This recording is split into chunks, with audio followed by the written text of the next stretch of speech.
The British Columbia Institute of Technology acknowledges that our campuses are located on the unceded traditional territories of the Coast Salish nations of Musqueam, Squamish, and Tsleil-Waututh.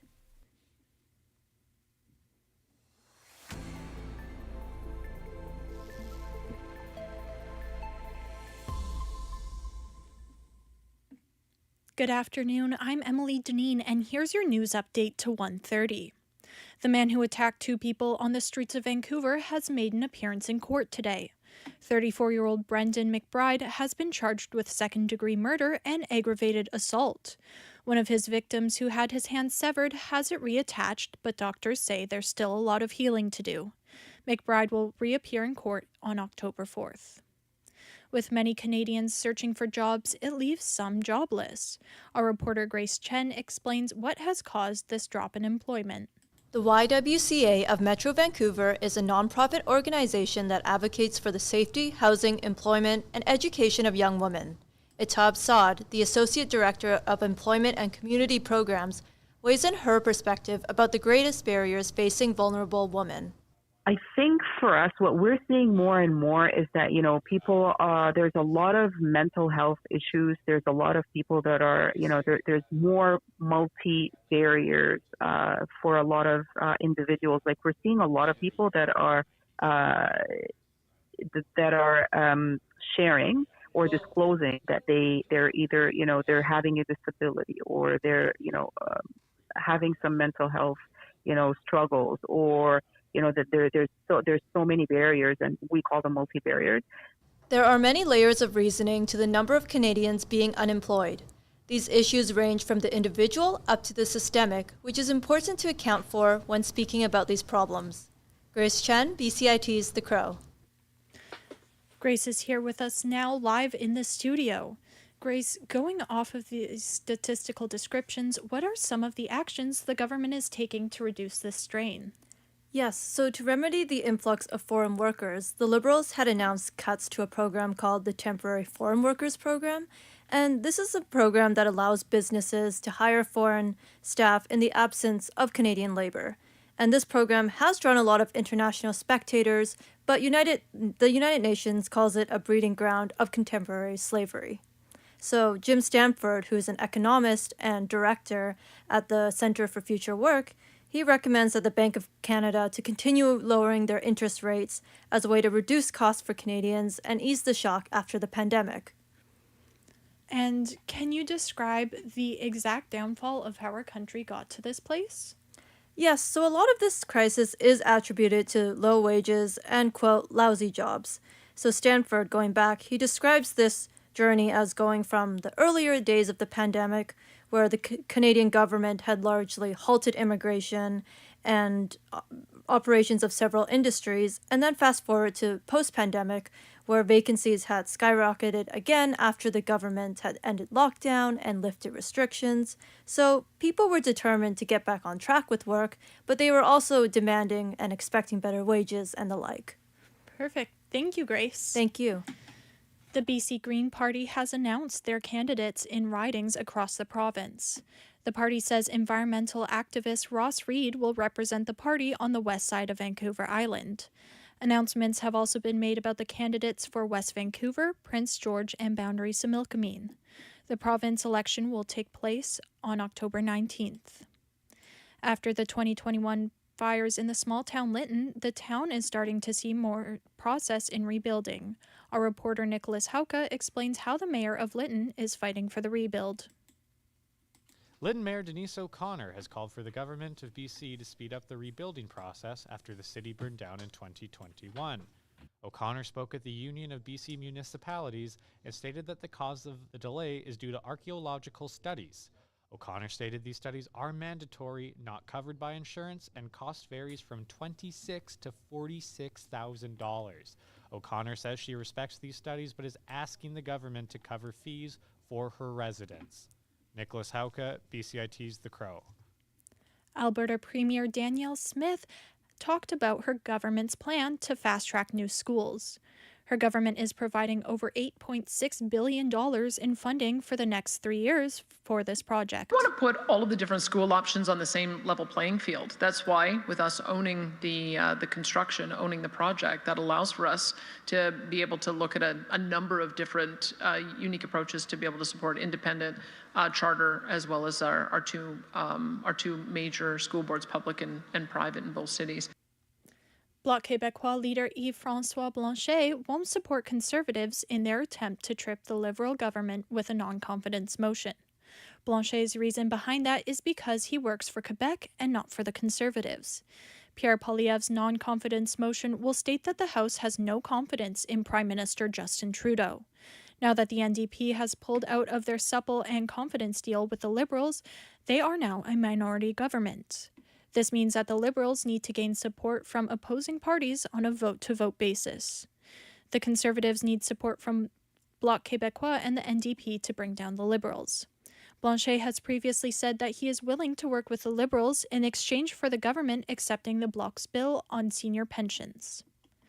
Uber has announced a new feature that is designed for the drivers to stay safer. ABC reporter Mike Dubusky explains what this new feature is. Uber is out with a new rider verification system. It works by having users take a photo of their ID and then a selfie. After that, the app will match the two pictures and assign a blue check mark to the profile. CEO Dara Khosrowshahi tells ABC News it's designed to boost safety on the app amid several recent attacks on drivers. Late night, etc., if you have a verified badge, you have an advantage over someone who might not be verified. Mike Dubusky, ABC News. This is the third day in a row that the pipeline fire in Texas continues to burn with no end in sight. This fire has caused hundreds of residents to evacuate their homes. Energy Transfer, the owner of the pipeline, says the fire was an accident caused when a driver went off-road and hit a valve. Energy Transfer continues to say that the fire is much smaller and continues to safely burn itself out. The company and local officials say welders are installing pipeline insulation equipment to help extinguish the fire. Mr. Beast is a popular YouTube star with over 100 million subscribers, and he is being sued over Beast Games. He created this competition show for Amazon, which filmed over the summer. 5 unnamed participants in the competition show Beast Games are suing Amazon and Mr. Beast, a.k.a. Jimmy Donaldson. The competitors' lawsuit says they were given limited food and insufficient medical support when the show filmed over the summer. They allege a toxic work environment for women who faced harassment, but those sections are heavily redacted to comply with confidentiality agreements they had to sign. They also argue Donaldson's company failed to provide minimum wages, overtime pay, and break time since their work on the show was the entertainment. A spokesperson for Donaldson declined comment. The reality show promised a $5 million grand prize. Allegations about work conditions in Mr. Beast videos is not a new topic. Many people who used to participate in these videos say that Mr. Beast didn't pay them enough and he was rude. The company behind a popular kitchen product has been forced into bankruptcy.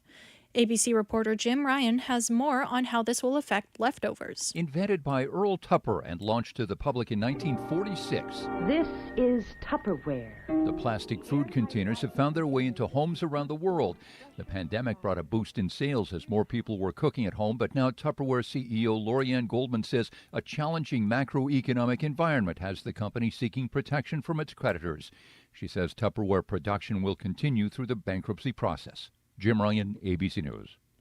Canada and many other countries are participating in a vote demanding Israel's unlawful presence in Gaza. The General Assembly passed the rule by a majority and is asking to enforce it in the International Court of Justice. Our problem with the resolution is that it goes well beyond the ICJ advisory opinion. We cannot support a resolution where one party, the State of Israel, is held solely responsible for the conflict. Over in entertainment, popular singer Billie Eilish posted on Instagram endorsing Kamala Harris's campaign. In Eilish's post, her brother Phineas and her say that they are voting for Harris because of her reproductive rights. Billie Eilish is among many celebrities to have endorsed Harris in this upcoming election. It's currently 18 degrees out there with some clouds in the sky and 12 overnight. That's been your news update to 3. Emily Deneen, BCIT's The Crow. Stay tuned for more on BCIT's 1680 The Crow.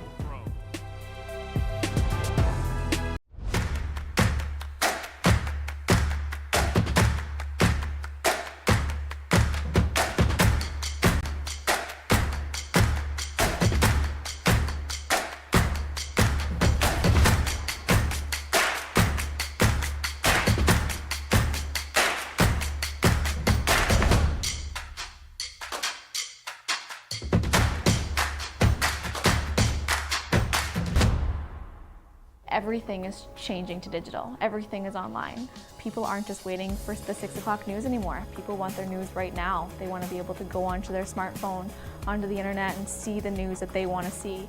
Vancouver is growing at, a really rapid rate, the Lower Mainland even, and with the tools that we're given here, we're able to cover all of that. Welcome to BCIT Magazine. I'm Radhika Sikakane. In the program, they really leave it up to you. I mean, the help is there when you need it, figuring out how to use the programs like Premiere, Audition, and figuring out how to use the cameras. But it's up to you to sort of experiment and figure out what you can do when you go out in the field. They brought candles and flowers to remember the student who lost her life yesterday. Theresa May says the international community condemns Moscow. They really make sure that you know the basics and you are able to put out a quality product. I'm Brady Tretnero. And I'm Radhika Sikakane. Thank you for tuning in to BCIT Magazine.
Good afternoon, I'm Spencer Pomeroy, and this is your 140 Sports Update.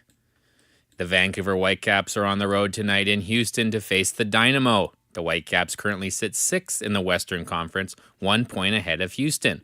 Whitecaps midfielder Sebastian Berhalter talks about the task at hand. We want to go in there and we want to win, and it's important. I think they're close to us in the standings, and to we've been on the road, so to get these 3 points and leading into the weekend would be good, and I think the team's capable of.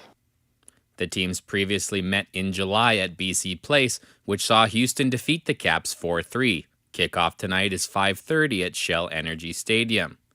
In some European action, Day 2 of the revamped Champions League today saw Sparta Praha defeat Salzburg 3-0, and Bologna and Shakhtar Donetsk tied 0-0 in Italy. Currently in the second half, goals have been hard to come by. City and Inter are tied 0-0. PSG and Girona are also scoreless, and Dortmund leads Club Brugge 2-0. In the NHL, Maple Leafs winger Mitch Marner shot down any talk of his future beyond the upcoming season as he met with the media ahead of training camp. The forward says he won't answer questions about his status as he enters the final year of his contract. Marner explains why it's important for him to be a member of the team he cheered for growing up. You always cheered for this team to try to win, and unfortunately it never happened then, and it hasn't happened yet. So it's just about making sure we're doing the right things every single day. Marner has been eligible to sign a contract extension since July 1st, and he can become an unrestricted free agent next summer. Other Maple Leaf news, Rogers is buying out rival Bell's nearly 38% stake in Maple Leaf Sports and Entertainment for a whopping $4.7 billion. Canadian press reporter Sammy Hudas says the move will allow Rogers to immerse fans in their favorite sports.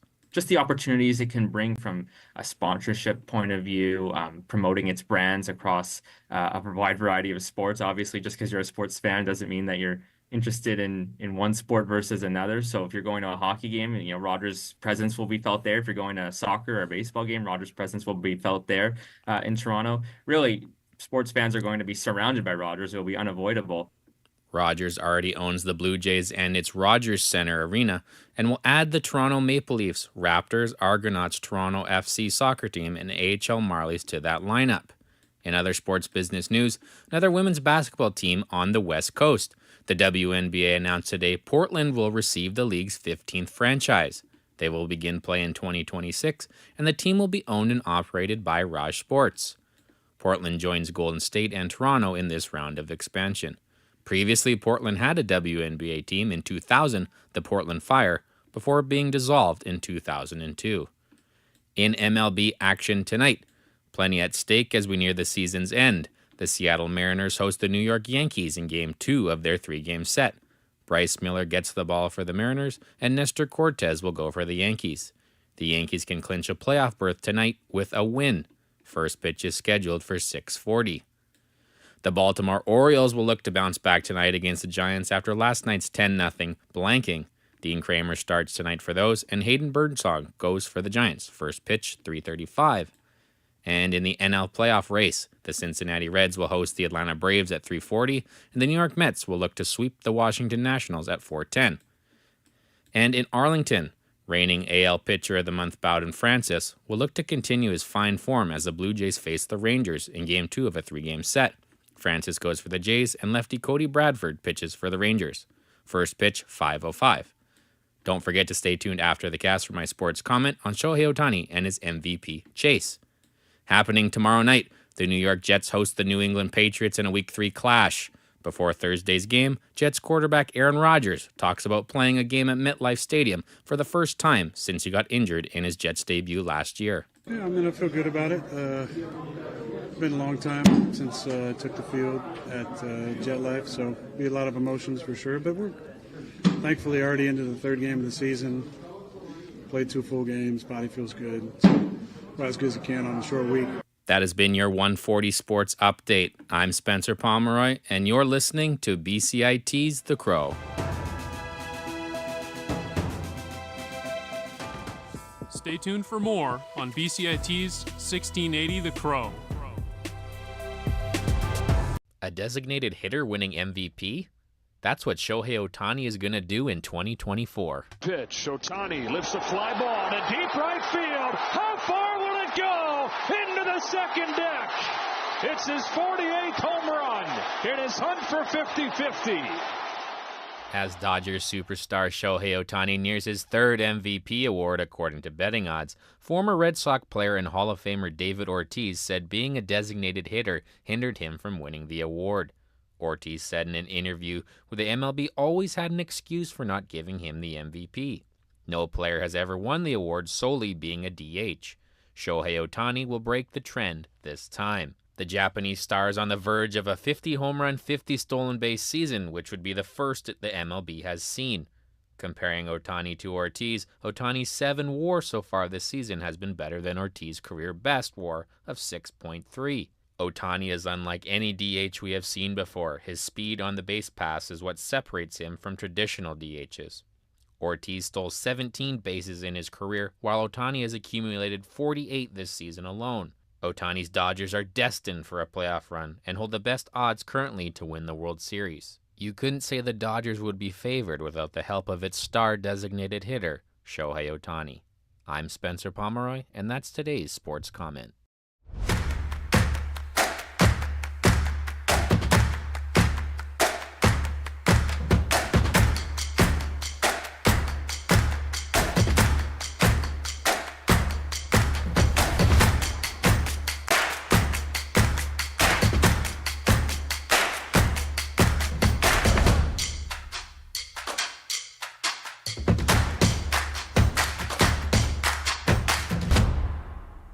Everything is changing to digital. Everything is online. People aren't just waiting for the 6 o'clock news anymore. People want their news right now. They want to be able to go onto their smartphone, onto the internet, and see the news that they want to see.